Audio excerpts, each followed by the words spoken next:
I've actually left the golf course. I'm on my way now to West Newton. I could swear it was just 7. I don't know where that time went, but I'm moving along. I passed a really nice waterfall. It was kind of a pleasant surprise on the trail. Had to stop and get some footage of that.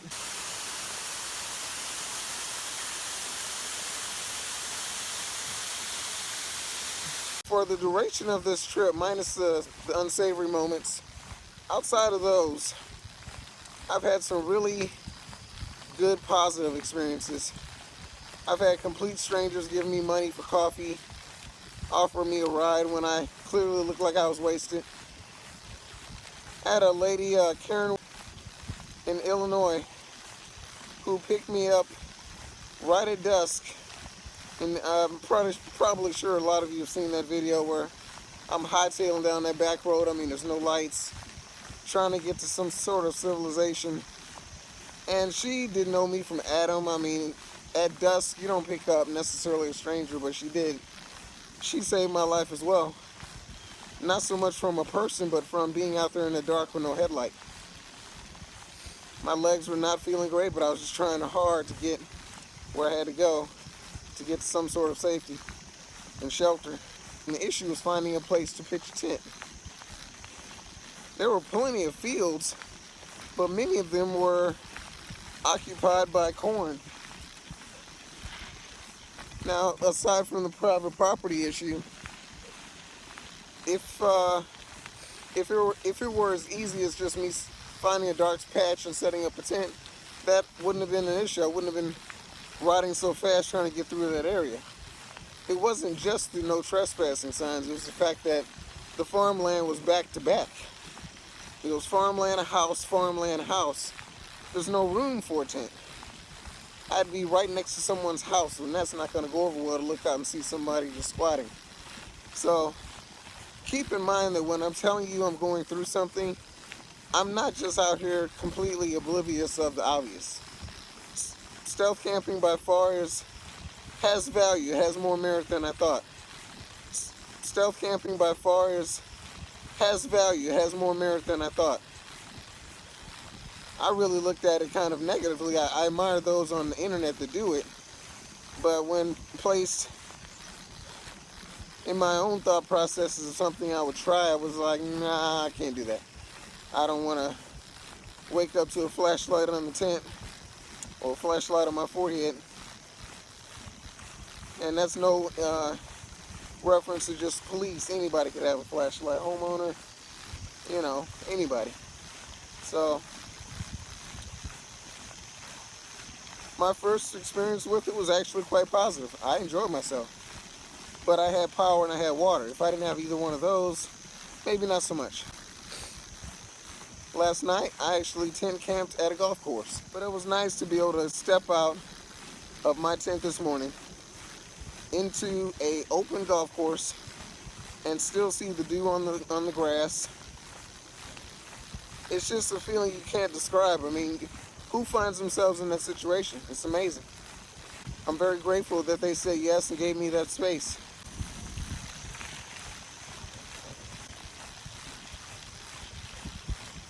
People are walking pets, biking.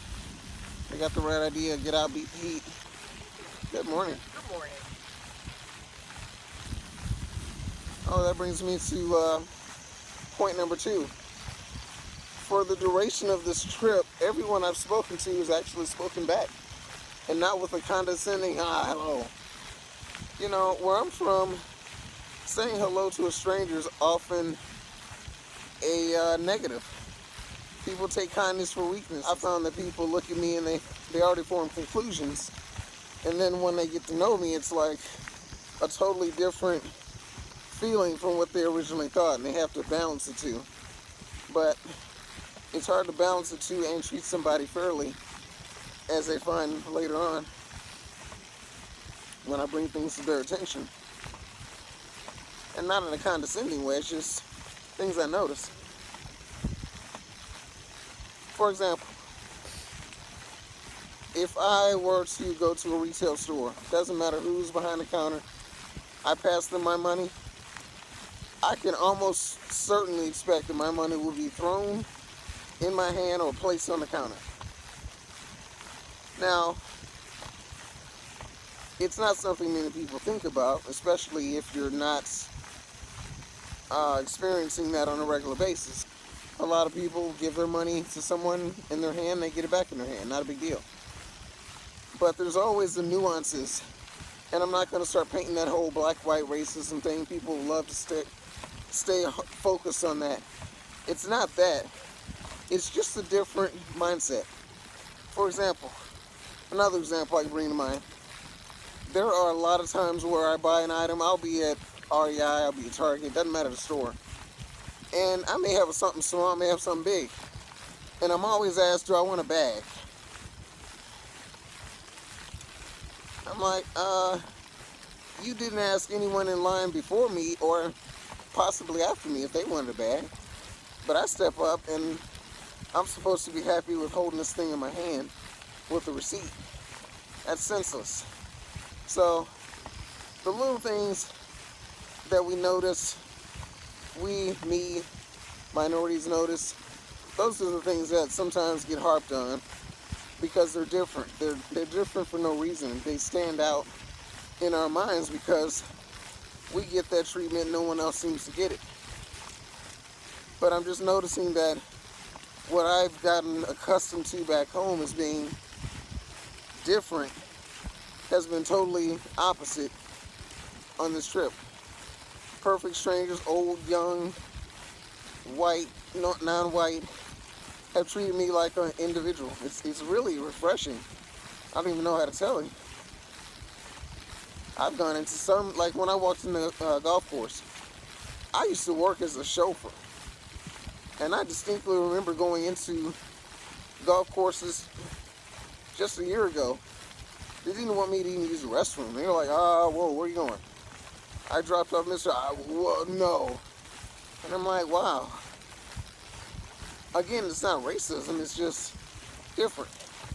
You know, why is it not allowed for me to drop off your client who's also a member of this course, but I can't go to the bathroom?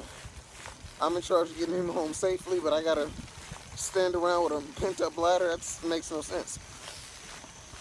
So,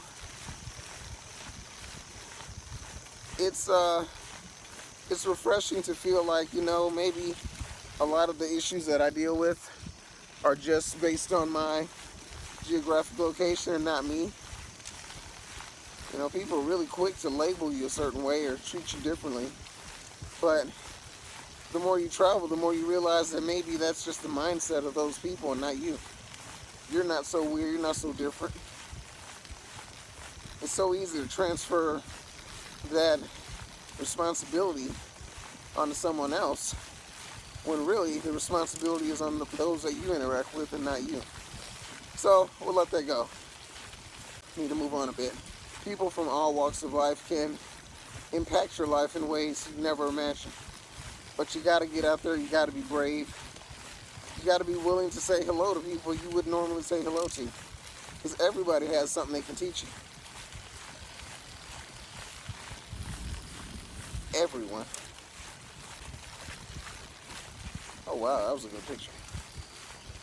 See, that's the thing I run into. I want to stop and take pictures, but I want to keep going. I got a lot of mileage I want to knock back today. So I may miss out on, you know, the nice scenery. It's a balancing act for me. And I'm normally somebody that takes the camera with them most of the time. Well, really all of us do. We have phones now that do amazing video and photographs. But the time it takes to get off the bike, unclick, steady the bike, because sometimes I'm on a hill, it's challenging. I look at images and I go, and potential images, and I go, ooh, hey, whoa. You know, but with each stop, I lose momentum. You know, I may be on a nice fluid motion. To have to get off, break that cycle, it's not always worth it. So today I promised myself I'd really ramp it up, especially since the trail is flat. The weather's nice and decent today. If I need to slow down, it'll be tomorrow when the weather changes. So I need to acclimatize.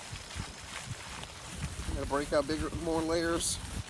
So that'll be an adjustment in itself. So that's the day I can go slower. Today I need to hustle. Doesn't mean I'll give you less updates, no. I may just shoot more video like this so you can see me and my kneecaps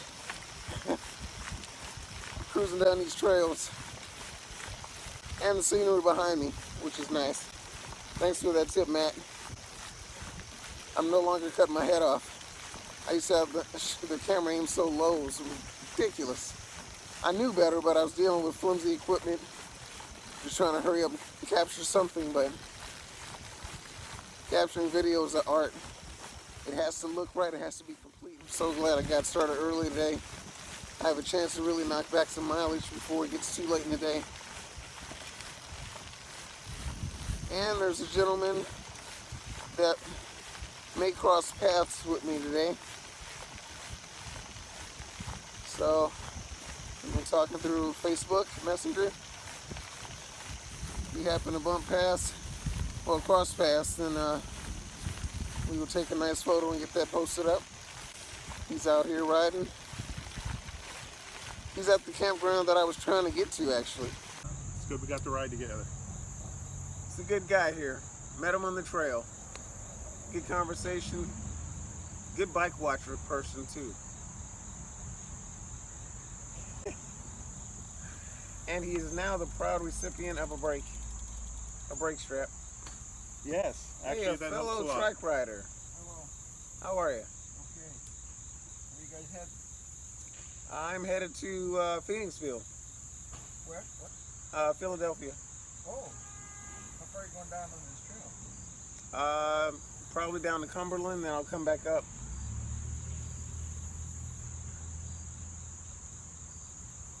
He's a good rider. I think past Cumberland it gets to be there are certain sections, C&O B&O, it's like 2 tire tracks. It's not good for a trike.